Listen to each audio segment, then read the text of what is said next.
He was worth $20 million, beloved by fans across 2 continents, and on the brink of the biggest move of his football career. But just 1 hour into what should have been a simple flight, Emiliano Sala vanished from radar. There were no distress calls, no last-minute warnings, just silence. When authorities learned the truth behind that silence, what they uncovered was not just negligence. It was a chain of reckless decisions, rule-breaking, and fatal oversights that never should have happened. The deeper you dig into this case, the more disturbing it becomes. And in the end, even that wasn't the most shocking part. Emiliano Sala, a 28-year-old striker from Argentina, had just signed with Cardiff City after 3 standout seasons in France. His goal-scoring record had made headlines. Cardiff paid roughly £15 million for the transfer, one of the club's most expensive ever. Sala had completed his medical in the UK and returned to France for a brief farewell before the official move. But in the final hours before his death, Sala sent a chilling voice message to a friend. He expressed fear about the aircraft, calling it dodgy, and said he was scared. Estoy acá arriba del avión que me parece que se está por caer a pedazos y me estoy yendo para Cardiff, loco, que no sé si van a mandar a alguien a buscarme porque no me van a encontrar, pero ya saben, papá, qué miedo que tengo. That voicemail would later haunt the investigation. The pilot assigned to fly him was 59-year-old David Ibbotson. On paper, he had logged over 3,000 hours of flight time, but his qualifications told a different story. Ibbotson held only a private pilot license. His rating to fly single-engine piston aircraft had expired 2 months earlier. His limited instrument rating, only valid in the UK, offered little real protection in the conditions he was about to face. Worse still, he wasn't licensed for commercial flights, and yet he'd been hired for one. According to his own records, he had accepted payment for multiple previous flights, including this one, despite having no legal authority to do so. But there was something even more alarming. David Ibbotson had no qualification to fly at night, and he did it anyway. The aircraft itself, a Piper PA-46 Malibu, was not much better. Just 2 days earlier, Ibbotson had flown Sala from Cardiff to France. That flight wasn't smooth. Mid-air, there was a loud bang followed by a strange mist inside the cabin, which Ibbotson described to a friend later that day. The plane also emitted a stall warning tone for the last 10 minutes of the flight. Ibbotson silenced it by pulling a circuit breaker.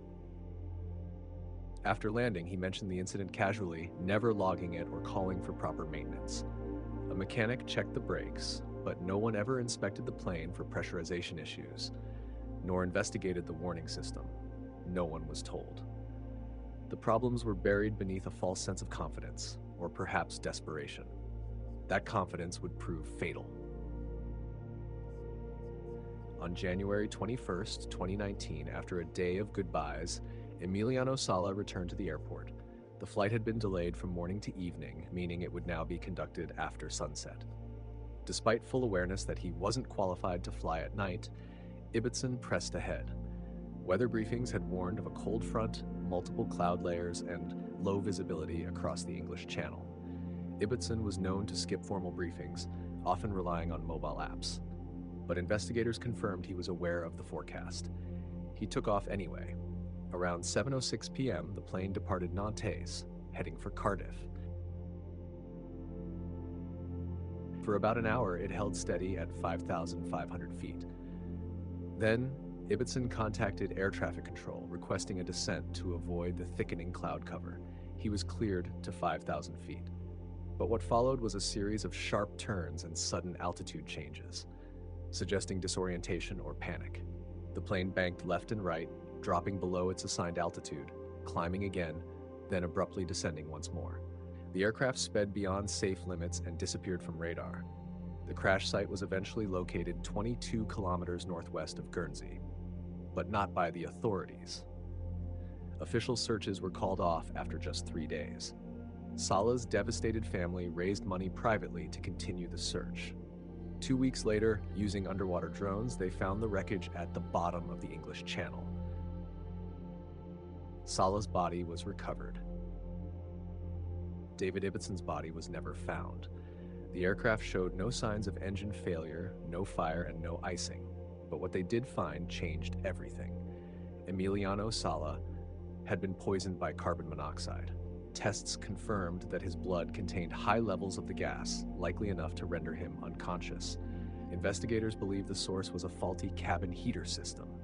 A known weak point in this aircraft model, the heater muff had been visually inspected but never pressure tested, despite guidance from aviation bulletins.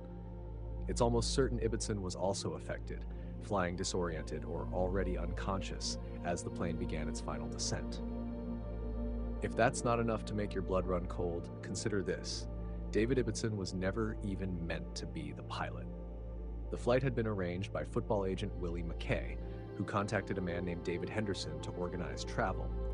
Henderson had often handled private flights for footballers in the past, but this time he wasn't available. Instead of canceling or rescheduling, Henderson subcontracted the job to Ibbotson without informing Sala's representatives. That single decision set everything in motion. After a lengthy investigation, David Henderson was prosecuted. In 2021, he was found guilty of endangering the safety of an aircraft and jailed for 18 months. The court heard that he knowingly hired an unlicensed pilot to conduct an illegal commercial flight. He admitted his actions were reckless, but insisted he was under pressure to get the flight done. Pressure that ultimately contributed to a death. The aircraft itself had further issues. The autopilot system had been documented as malfunctioning for over a year, but nothing had been done to repair it.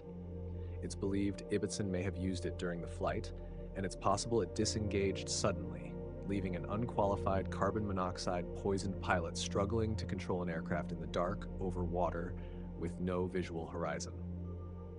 Simulations confirmed the plane entered a steep, high-speed spiral dive before breaking apart just above sea level. Sala never stood a chance. This wasn't just a crash, it was a catastrophe born from greed, neglect, and illegal shortcuts. Sala's death wasn't a tragic fluke. It was a predictable outcome of decisions made by people who should have known better. The systems designed to protect him failed, and without his family's persistence, the full truth might have stayed buried under 68 meters of water.